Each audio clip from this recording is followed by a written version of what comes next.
My concern about what is happening at the BBC is twofold. I've had countless conversations with the senior leadership there, too many to name and far more than I would like over the last 15 months since we were elected.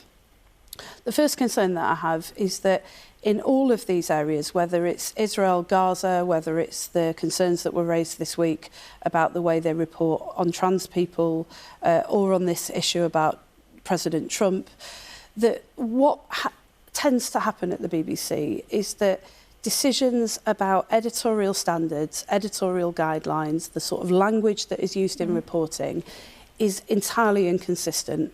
It doesn't always meet the highest standards, it's not always well thought through, and often it's left to individual journalists or newsreaders to make decisions. That's something that I have discussed at length with the Director General and the Chair, and something that I expect them to grip.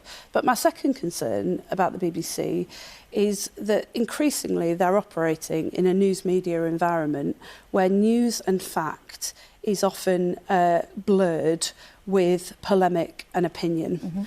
And I think that is creating a very, very dangerous environment in this country where people can't trust what they see.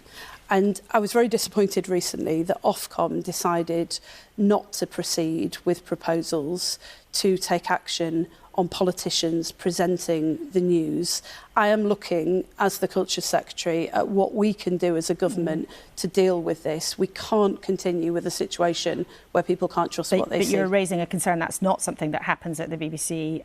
Politicians do present on other outlets in our sector, but that's not something that happens at the BBC. I want to cover some other issues, but do you, as we speak this morning on Sunday, do you have confidence that the Director General, Tim Davie, can and will grip this?